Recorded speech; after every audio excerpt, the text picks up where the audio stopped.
What's up, everyone? Hope you're having a good day. We're about to get all finished up for our trip for South Dakota tomorrow, and I would like to show you guys how to install one of these dual USB charger ports in place of your cigarette lighter.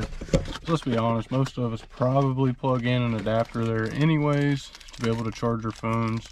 However, this will give us the ability to charge our phones at a fast charging rate instead of the slow old style. All you'll need to do this, if you're not wanting to splice, you can use these wire taps. You'll need pliers, Phillips, and a flathead screwdriver. So these wire taps, pretty much what you do is you'll use the corresponding size, crimp it onto the wire so this spade makes contact with the wire through the sheath. Then you put one of these butt connectors on the other end,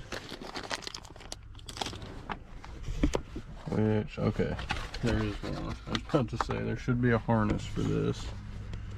They have made this where there's a positive and negative terminal with some spade connectors. We'll be chopping these eyelet terminals off. First things first, you'll want to pull out your head unit and all of this stuff associated here. I will say probably disconnect your battery so there is no mishap at anything happening. However, I'm not going to because I've done this a few times and I really don't think that I need to. So we'll go ahead and start. Move your ashtray if you've got one. There will be one Phillips right here. Be easier, say if you just keep these all somewhere where you'll remember them.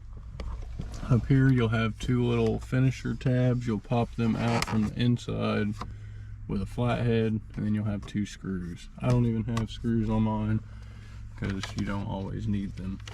For this piece you'll get a flathead and you'll want to work it under this clip and slowly work its way out. Now once you have this top trim panel off, you'll have access to your other Phillips.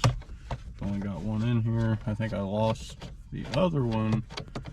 I dropped it down there last time I was working, so I just haven't made my way to getting it yet. And we've got those couple screws out. If you got a head unit or anything, you can go ahead and disconnect that. I do have this gauge here. I'm just going to disconnect the wiring from the gauge since I have this zip tied on just to hold it for the time being since it does not fit.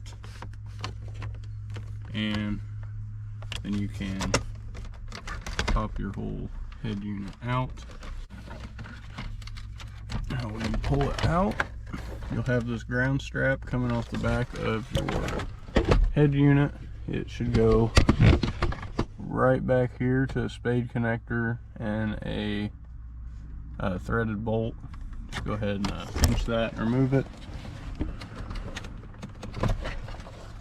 Looks just like that, nothing crazy.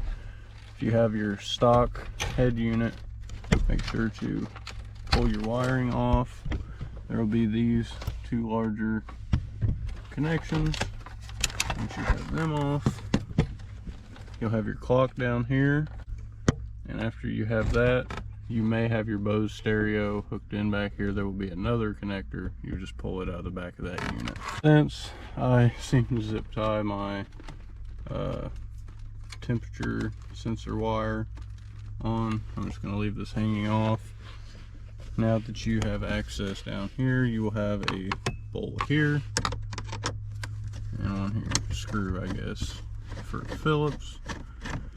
Also, actually forgot to mention, your head unit will probably not come out like that. This is the Bose unit, so it all comes out as one piece. If you do not have the Bose unit, you will have a screw here, here, here, and here that you'll need to remove to actually pull your bracket off.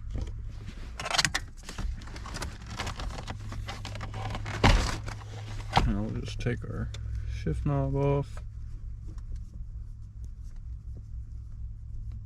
so we can pop this on through. Now once you get this up, you will have your cigarette lighter connector. Just pinch it, pull it off. You'll have your light here for your ashtray, and then you will have your switch panel connections. Just go ahead and remove each and all of them. Also a little blue connector on the back side. Remove that as well. So now we've got this off. All we're going to be worried about here is these. So actually, now that I think about it, instead of chopping into this, what we can do is also, even instead of using these wire flies, I think we're just going to go ahead and use spade connectors. Reason being, now we've got some of the sheathing back. We can see this top horizontal spade is a black wire, and the one below it is a brown and black. Safe to assume the bottom would be your power and the top would be your ground. You can use wire taps, however you'll have to undo all of this. If you don't want to, just use a male spade. Forgot to mention, if you guys need to know where to get this, check the description below and I'll have a link for it. It does come with a fuse that is in line here in the power wire. First thing you do to both of them, snip your terminal off. Take your strippers and strip back about 1/4 to 1/2 inch at most. Now once you get your wire cut, twist it up to get it a solid strand, and then select your male spade. I believe we'll be going with the either blue or red, as they are the smallest gauge. I think we'll probably be going with red here. Now that that's crimped, one done. Go ahead and do the same thing to your ground wire. Now we've got both of these crimped on. Our next step is going to be to install our unit here on our center console. I just discovered the first one I did of these, this was pretty broken out. The glow up ring, I believe that's what it is here on the outside. You can just pry from the top on this metal ring here to pull and separate the actual cigarette lighter itself. Now that this is out, you should be able to hopefully just pop it through. No, it still doesn't make sense. So if you can see there, it goes in at an angle. You can pop one side out, slide it over, and feed this little wider part through. This is why you can't just slide it through to begin with.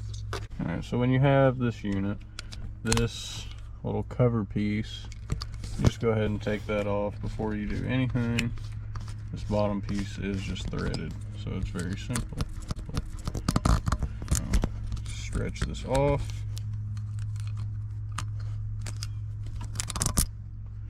Now that it's off, you can see how it's oriented. Now do so as you would like.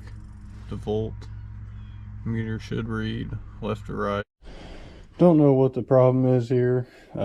If there was somehow a difference between my center panel on this and my car, my slick top, I had no issue with this. However, now it doesn't fit.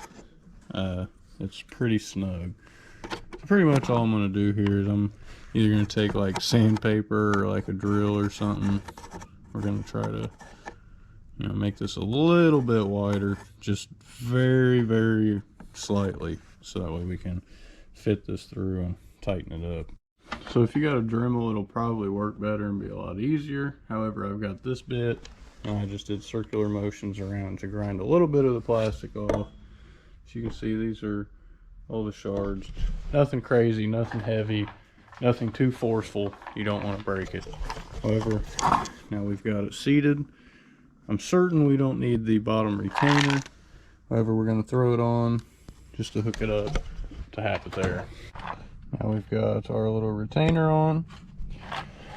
What we can do is go ahead, take your negative, put it horizontally at the top, like so. Take your positive,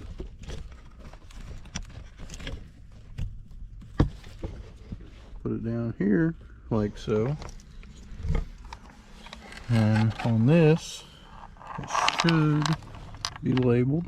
You see negative this side, positive on the right. So if you didn't know, black is negative, red is positive.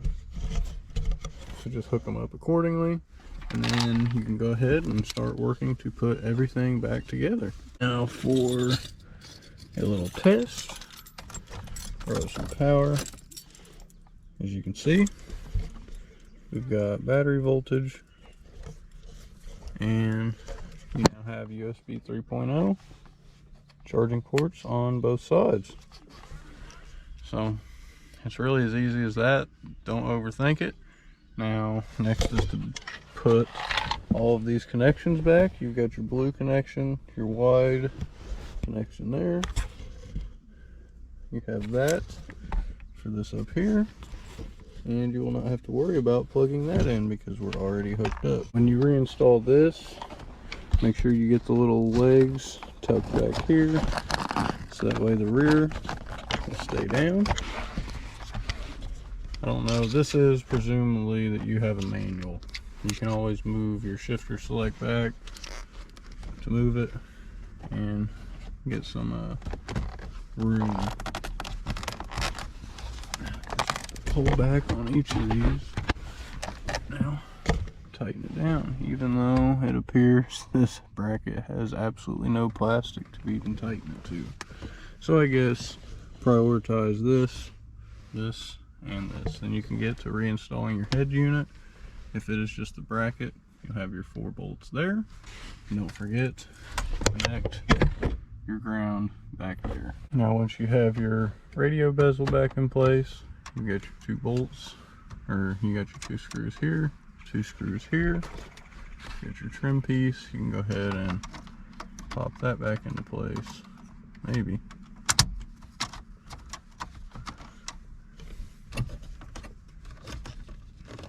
And if you got gauges, go ahead and put them back. Plug our key in, turn it, and now we have a voltage meter. So that's going to be it for this video. Pretty much all there is to it. Really, I don't think there's any more advice or tips I can give, so I think we're going to wrap that up. So if you guys liked the video, don't forget to drop a like, comment, subscribe down below. Stay tuned for our next one. Peace.